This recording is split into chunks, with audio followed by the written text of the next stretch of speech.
You've just stepped into the Caring Corner, where life's caregiving challenges meet a whole lot of heart and a dash of sass. I'm Mischelle O'Neal, and I'm here to serve up insights, inspiration, and real life tools to help you navigate caring for your kids and aging loved ones without forgetting about you. Expect everything from time management hacks and emotional wellness strategies to technology tips sprinkled with humor and tenacity. Are you ready? Let's get to it. Hey, and welcome to another episode of the Caring Corner. I'm your host and resident emotional wellness coach, Mischelle O'Neal. Today, we're diving into an important topic that many of us often choose not to deal with, or we believe we can handle it on our own. And that's knowing when it's time to seek professional mental health support. Balancing a career, caregiving, and personal growth can lead to, emotional exhaustion. And sometimes self care just isn't enough to address what's really going on. But don't worry, I've got a fantastic guest with me today who will provide valuable insights, and that's Rellie Medina, a practicing a psychotherapist and a life coach. And she's here to help us recognize the signs that we might need deeper support and share how we can take the first steps toward actually seeking therapy. So let's dive in. Now, I want to dive in first to Rellie's biography before I bring her on. Rellie is a practicing psychotherapist, a LCSW, dedicated to helping clients access the resources within themselves to live a more fulfilled and joyful life. Woohoo!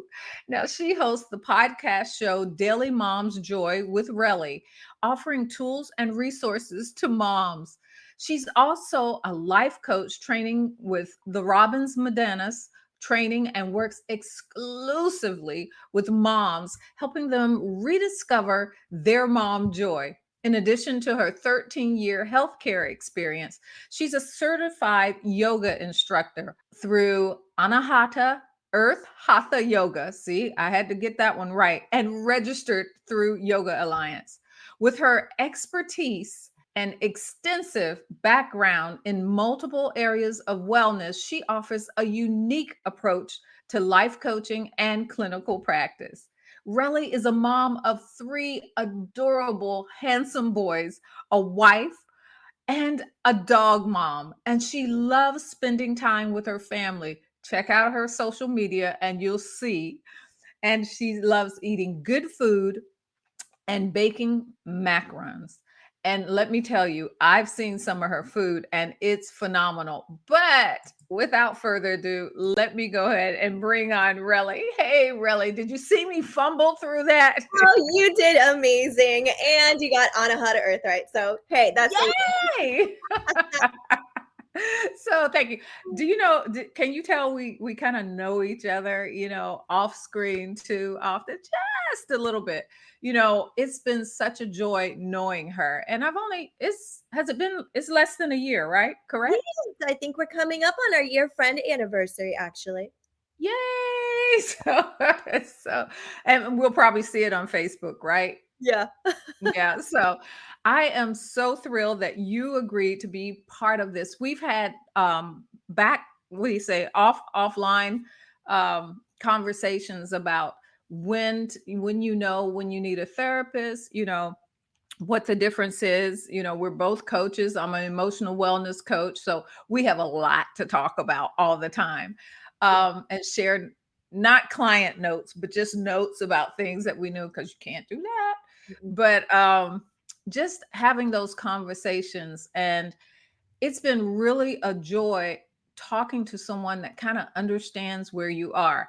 And with that said, I want to jump right into the first question. Rellie, you have an impressive background as both a psychotherapist and a life coach.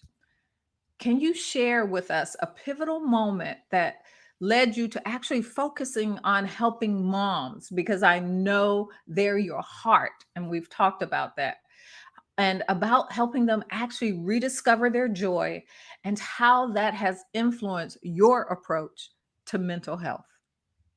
Absolutely. And thank you, Michelle, for having me. I am so excited. As you mentioned, we've had conversations offline about this, and it was natural that, hey, these conversations that we have in private would be great to share with people because Yes. these are real conversations.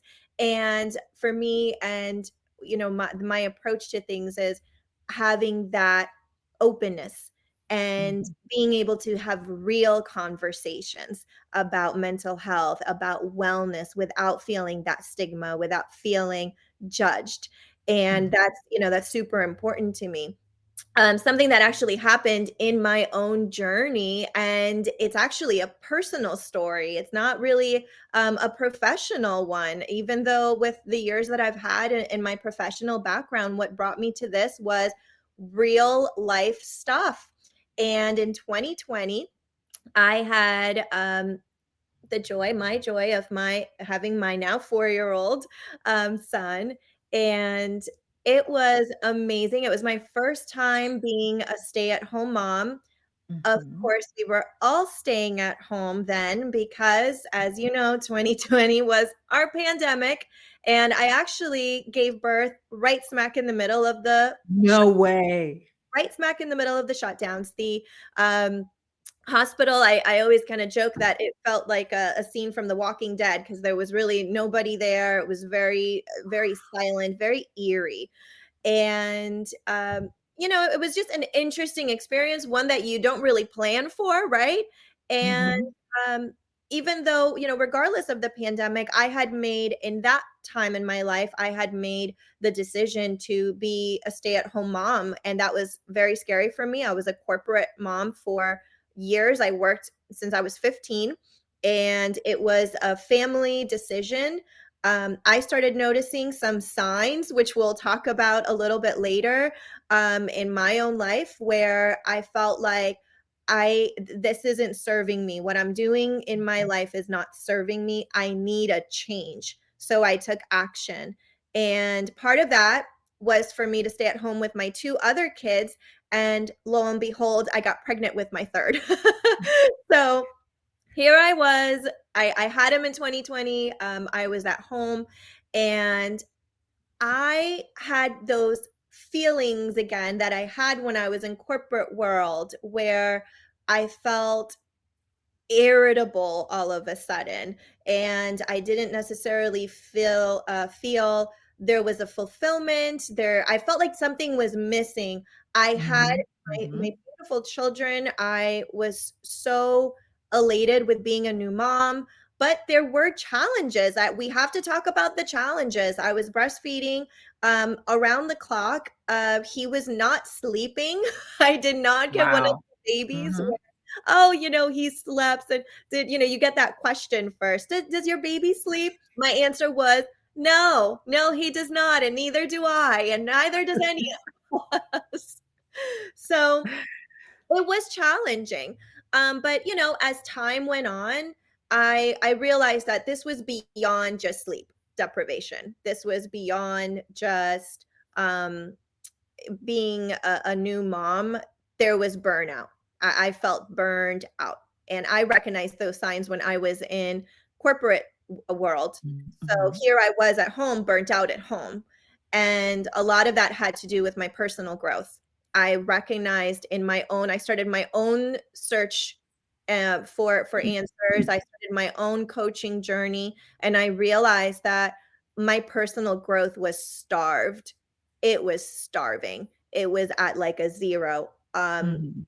And if And you it's so follow important. Yes, it is. So if you follow Mhm. me, I talk a lot about the 6 human needs. That was a term coined by Chloe Madanis, and it's based on human need psychology, that we all have 6 basic human needs. Right, And right. one of those, because we could have a whole session on those, but one of those is growth.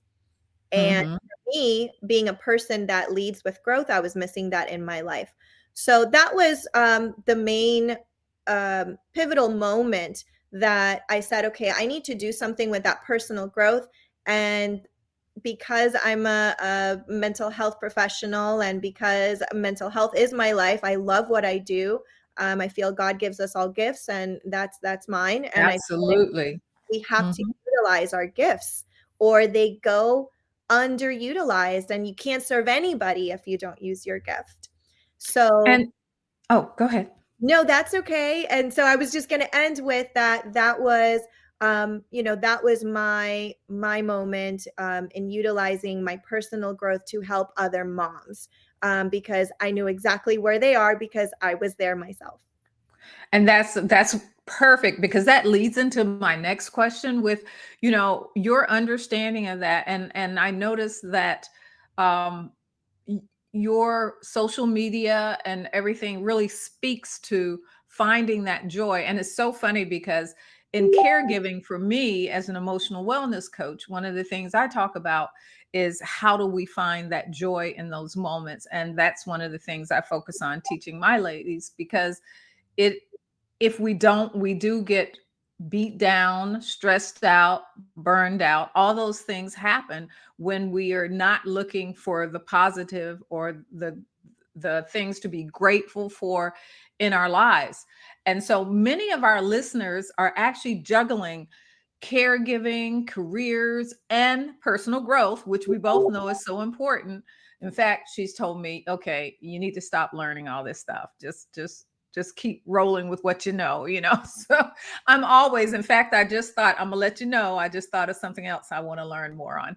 But anyway, all of this leads to feeling overwhelmed or emotionally drained. And so, what are some of the signs that indicate that they might need more professional mental health help beyond just the self-care and the coaching and the day-to-day coping mechanisms that you can kind of help them figure that it's time. Look, I need more help. I'm not managing this. Something is wrong. Absolutely. So, you know, two terms that get utilized a lot, right, are depression and anxiety, right? So depression and anxiety are you can almost say it's like the bread and butter of mental health. Of if I'm feeling depressed, if I'm feeling anxious, a lot of people though equate that with depression. When you think of depression, maybe they have a perception of I am unable to get out of bed, right? I'm unable to shower, I'm unable to take care of myself. I'm sad to the point where I can't function. And that is absolutely signs of major depression. But they utilize as their baseline, right? Or Okay. anxiety to the point of, if I'm having major panic attacks, ongoing panic attacks, then that's the baseline for anxiety. But as always, there is a spectrum, right? There are Right. different areas of levels of depression, levels of anxiety, and we have to identify where we are, right? So, the number one thing about all of this is that mental health is not a universal um, fix it for, or a universal issue, right? Everybody Mhm. is very much individual. We all have Mhm. different levels of symptoms depending on what's going on in your life. And one of the things that I have found is day to day, looking at your day to day. So, for instance, irritability, right? Irritability is something that you can manage, right? You can go through life being irritable. It's all right. Right? Does it feel good though? Probably No. not. That is a sign of burnout. So I look for signs of burnout because sometimes a person may say, well, this is a change for me, but because I'm able to deal with it, and I always say I've got clients that have very high tolerance levels for pain. Mhm.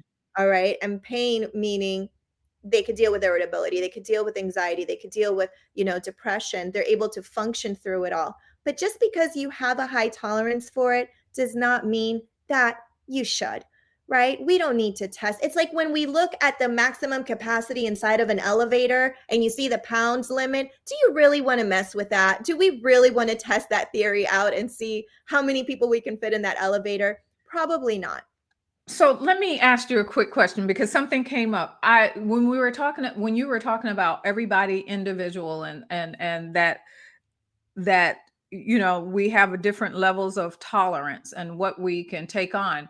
And one of the things that come to mind is, wouldn't you say in some aspects that's a learned behavior? Your tolerance of pain is almost like how we used to in the past grow up little boys don't cry, you don't cry, be a man, stand strong.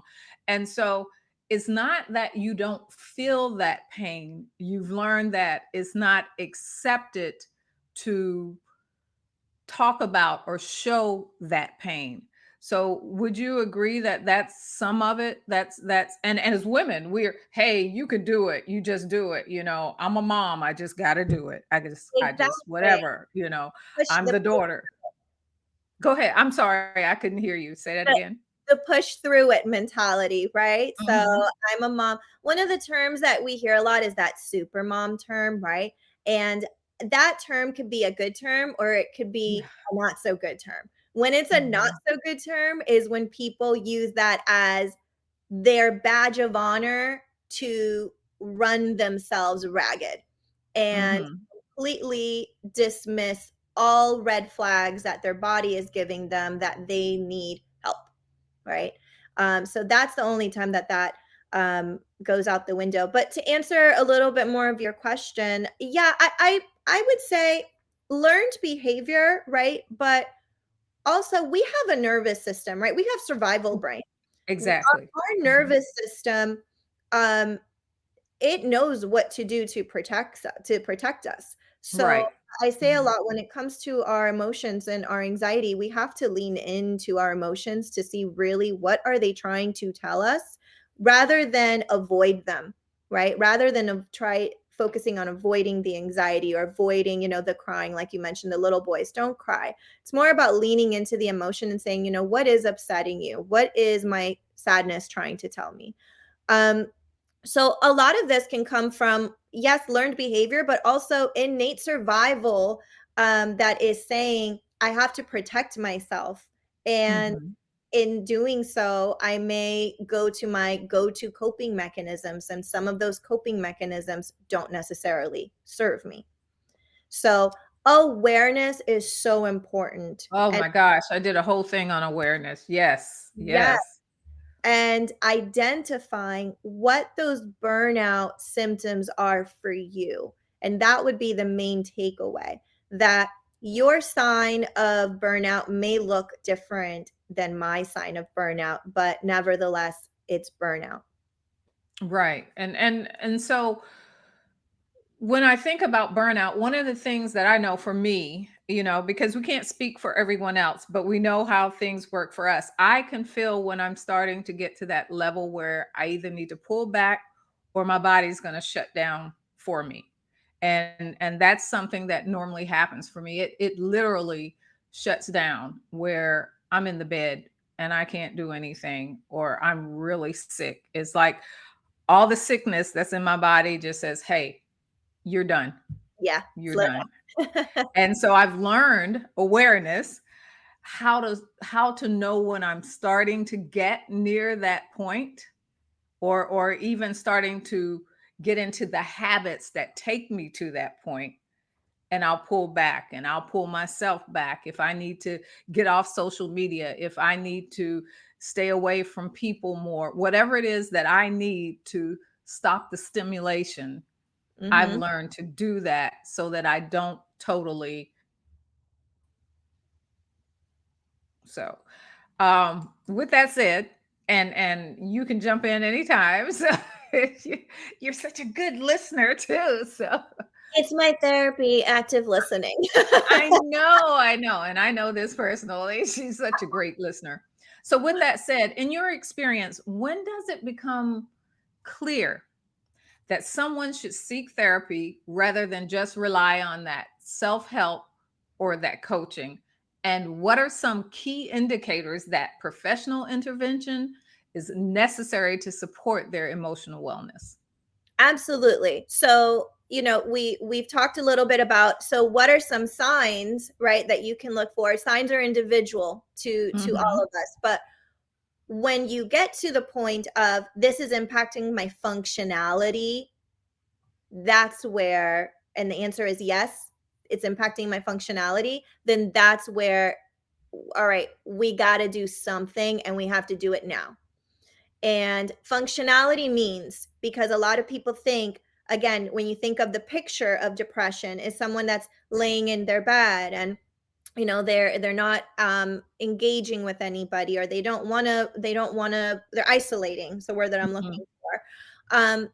But that's not everybody. People Right. can be burnt out and people can still have their functionality, day to day is impaired, without those things, right? Mhm, mhm. So a person can be functional talking day to day, but if they're starting to have thoughts inside of their mind, internal, that they no longer want to be here in this world, right? Now Right. we're talking about not just suicidal ideation, but thoughts of a death wish, I wish I would just get up and or not get up this morning.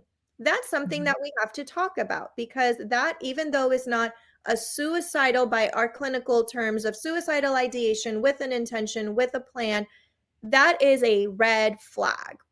Right, Right. right. That is something that is impacting when we have those thoughts, when those thoughts come into our minds, that impacts our emotion. And that emotion is going to impact our behavior. And that's something that I base a lot of my coaching on, is my therapy, my cognitive behavioral therapy, or Right. theories that I apply to therapy, is the idea that our thoughts are automatic. A lot of the times we don't pay attention to them, but we do pay attention to the emotion. But what starts it is that there's a situation, so a trigger, a thought, Mhm. followed by an emotion, followed by a behavior. So Right, right. the idea is that if we can identify the thought, challenge the thought, then we can influence the change of emotion and influence the change of behavior. Um, Once we start having those thoughts, absolutely, that is a time. Social isolation. Social Right. isolation is a big one. If you are somebody that is typically an outgoing person, and you notice yourself, you've completely isolated, you've completely retreated, you're not answering text messages, you're not wanting to talk to anybody, and this is a consistent thing. And I'm not talking about setting boundaries once in a while, you need a break Right. and you need to put the phone down. I mean consistently, right? Is that awareness? Hey, is this something that's becoming a habit for me? And once that turns into habitual behavior, then okay, this is a red flag. I need some help. So those are two main things, that I think a lot of people, they keep it to themselves, right? They don't necessarily talk about, but it's something to be aware of. So that way, hey, this is maybe the time to go speak to someone. And that's where that awareness, like you said, is so important. But along with the awareness is also reflection. And that's what so many of us don't do. And we don't understand just how important that reflection piece is to actually remove yourself, if this makes sense, remove yourself emotionally and look back over things. How am I feeling about this? How does this feel in my body? What's happening when these certain emotions are happening? Where am I feeling this? Is it a knot in my stomach? Is it a headache? Is it a tenseness in my shoulder? How can I recognize this? And why do I feel this way? What happened to make? And that reflection, even take during that exercise, maybe once a week, of looking at things that really stood out to you, that changed your behavior or made you go inside yourself, pull yourself away, is just a great practice to have in our lives. So, 100%. We have to check in, you guys. mhm. Everybody, we have to check in with ourselves. And checking in with ourselves isn't like checking our email or checking our text messages. We have to take a moment, very productive few moments, to say, what am I feeling? And how often am I feeling this way? And that is important to gauge. We have to measure that. Mhm. I'll tell you another quick personal story for me. If a lot of people, I've been mentioning this too, but my father passed away in April, Oh, and I've been going through my own grief journey. And grief is a very up and down, right, thing. The physical aspect, a lot of us don't talk about the physical aspect of grief, but um there is such a physiological aspect of this, because again, we have a body that's connected to our mind, right? We are one human being. We can't segregate mental health versus physical health, and they do influence each other. For me, yes. yes, 100%. My gut went haywire. My gut went haywire after my dad passed away. And everybody, when I would share this with, with friends or with family members, it's kind of like, yeah, well, that makes sense. That's normal. And I started thinking to myself, well, yeah, that makes sense. That's normal. But it's not. No. We cannot continue to think that, hey, so does that mean I have to suffer through it? I don't want to have to suffer through this. So it got to a point where, again, going to functionality, just because I can work, just because everything else is fine, but this is impacting how I feel every single day, and what I'm eating, and how I feel after I eat. Therefore, I have to do something about it. And Well, that's nobody else's responsibility but my own. right, but it's that feeling of, and normal, I kind of understand on the other side. What they're saying is that usually happens to people, but Yes, it doesn't mean you have to live there. exactly. That's the difference. That's Yeah. that's the takeaway. Like I said, a lot of us have pain tolerance, right?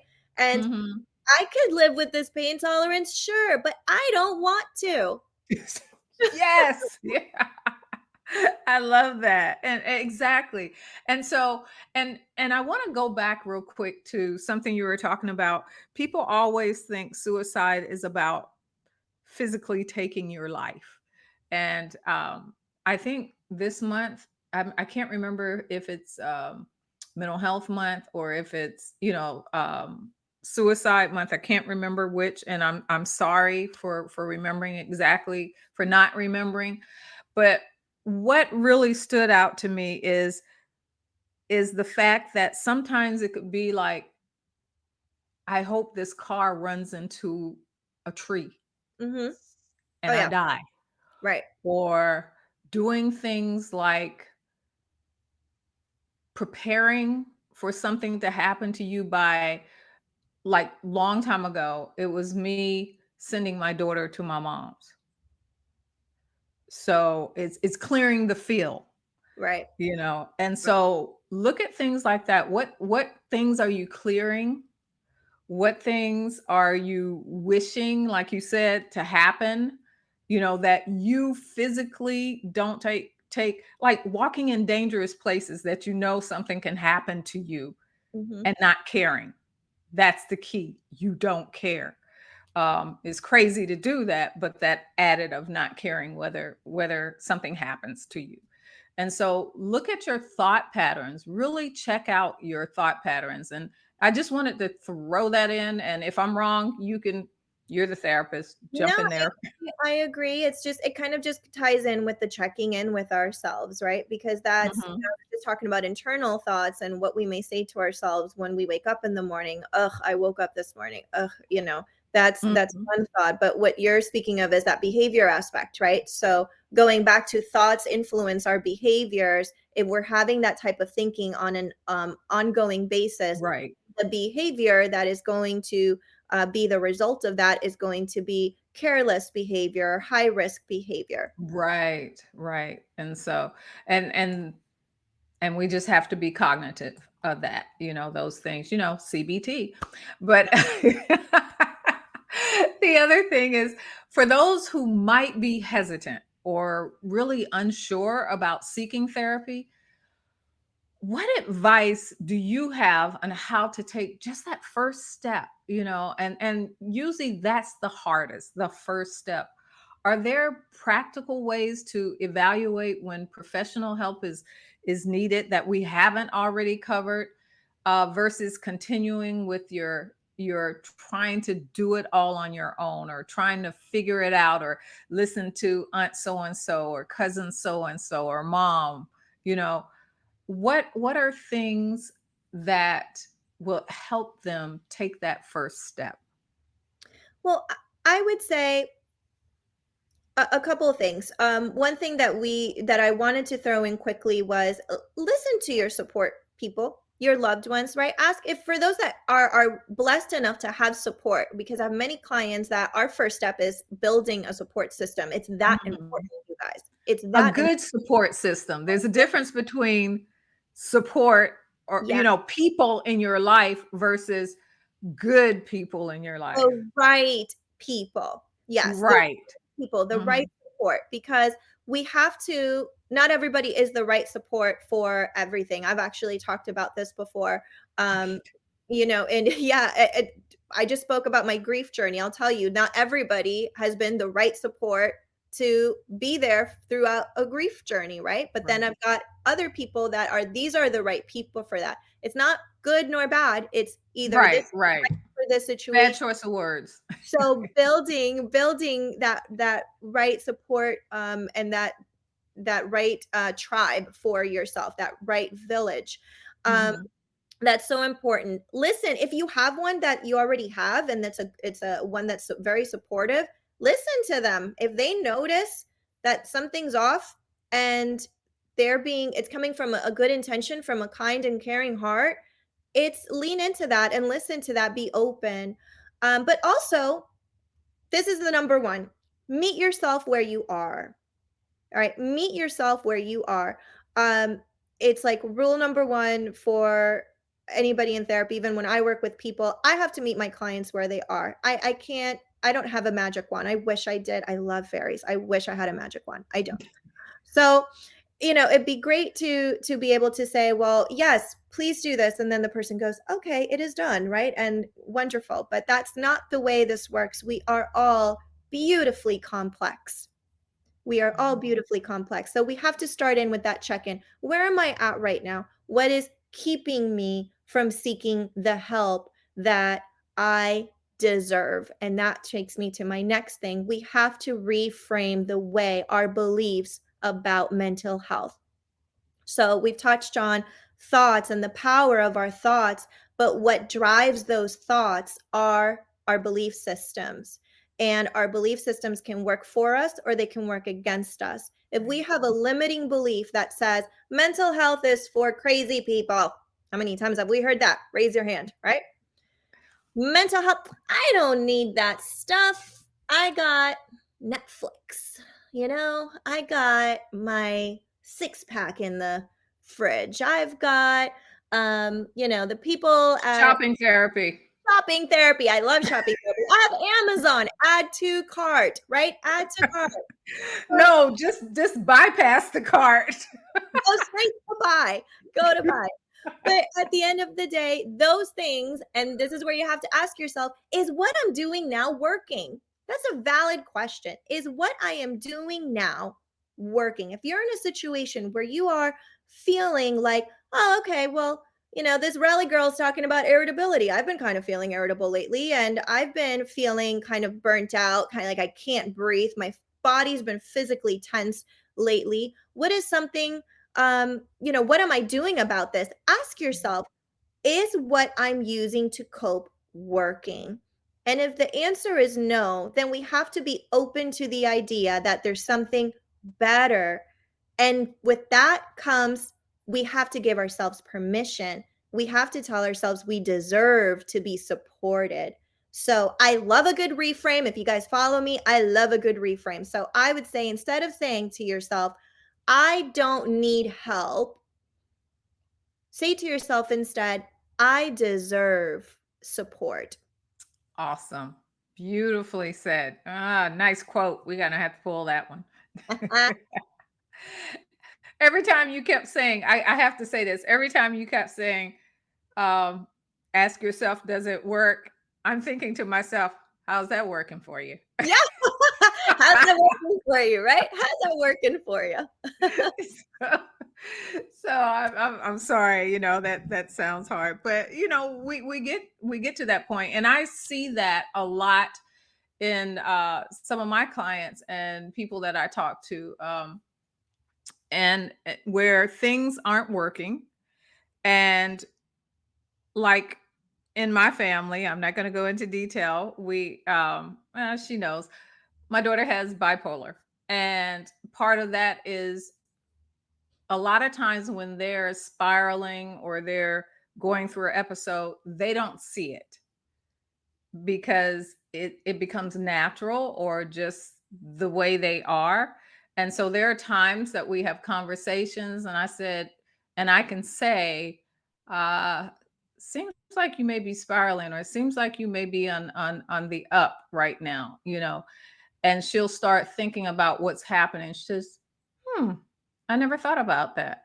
And that kind of checks your behavior or make you step back and look at what's going on in your life. And that's the things that, if we can learn to do it for ourselves, but sometimes we need that support because, like you said, they can see things that has become so natural for you or so rote for you that you need that outside intervention. Absolutely. So Absolutely. Rellie, Rellie has her own podcast. Daily Mom's Joy is one of the things I want to talk to. I think we have actually covered, you know, all of my clients' deep burning things. We talked about the shame, feeling ashamed, and the guilt of saying that I need help.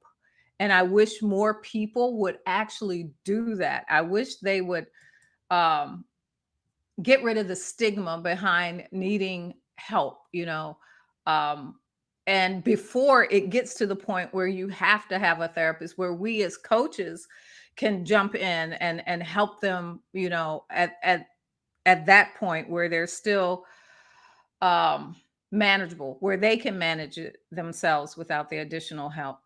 Um, but like I said, you host an amazing podcast, Daily Mom's Joy, where you offer tools and resources to moms. Follow her on social media. She is awesome. I love watching the things that her and her family do together.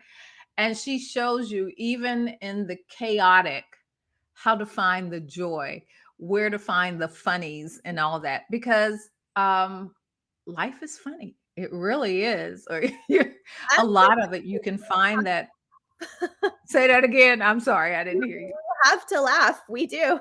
You do. And if you really think about it, this going off subject, comedians, if you really think about what they talk about, they're talking about real life situations, but they found the funny in it, and they're able to laugh at themselves, not just other people, but at themselves. One of my favorite comedians is Fluffy, because he laughs at himself and he tells real life things that happen to him. Do you know Fluffy, by the way? I don't. Okay, well, you need to look up Fluffy. Fluffy is awesome. No, but Love could you, like I said, she shares these amazing tools and resources. And could you share right now some of the tools and practices that can help moms better manage their mental health and recognize when it's time to seek that deeper ones that maybe we haven't already shared, or something that you're offering, through your podcast or your page, that would help my ladies? Absolutely. So, we've touched on the signs of burnout, when we need to start taking action. For moms, I'm going to add one little thing. We sometimes it's not necessarily the stigma, it's the perceived I don't have time limited belief, right? Because we put everybody else in front of us and our giant to-do lists that are oh so long before we put ourselves first. But my analogy when it comes to motherhood is we are the well, and we are the well in a village. And if the well gets contaminated, guess what? The whole village suffers. So our children suffer, our loved ones suffer, our spouses, our pets, everybody. It's our responsibility to care for the well.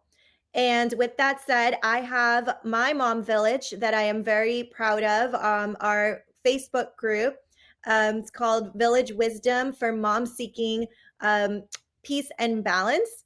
Right. So, two things that we're always, most of us would agree that we're always seeking.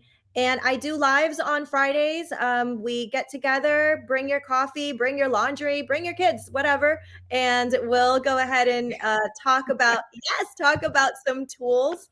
And we usually do a theme every week. This week we're we've been touching on boundaries because that's a big one, and through the podcast, absolutely. And then finally, for my moms who just need that little extra push, I do have a 3-day audio program. I just launched it a couple months ago. I'm very proud of it, and it's called Busy Moms Break. And it is designed by a busy mom for my busy moms. It's equipped with tools, mindfulness techniques. It comes with a workbook. The workbook is optional, you guys. We could use an old receipt. We all know we have an old receipt and a crayon somewhere. And Girl. yes, it's somewhere in the car. Or a tissue. Yes, or a tissue. Just right. Hey, Mischelle. Look. Yeah. See. Like I got my gun in my tissue. I need something. Old letter, whatever. We can be absolutely, and we know we're super resourceful when it comes to our children. We have to utilize those amazing skills that we have for ourselves. So the 3-day audio program is available, and if you want that, we'll be sharing the links, and that link is there. And of course, I'm always available for one-on-one private coaching for those are ready to take the next step. And she's amazing. She's an amazing friend as well. And so, look, I am so glad that you were all able to hang out with us today. And if you found today's discussion helpful, make sure to subscribe and share this podcast, can't talk today, with anyone who would benefit from it. And don't forget to leave a comment and a review. And I'd love to hear your thoughts and new insights that you're looking to adopt to actually manage your burnout, your overwhelm, and seek help if you need to. I want to thank you for joining me and my special guest, Rellie, today on the Caring Corner. And until next time, stay resilient, stay strong, and keep moving forward. Take care. Bye-bye. All right, that's a wrap for today at the Caring Corner. We've tackled some big topics, but remember, you're not in this alone. Subscribe to keep the wisdom and warmth coming, and stay tuned for amazing guests who'll be joining us to help round out your caregiving toolkit. Catch you next time. And keep conquering those challenges.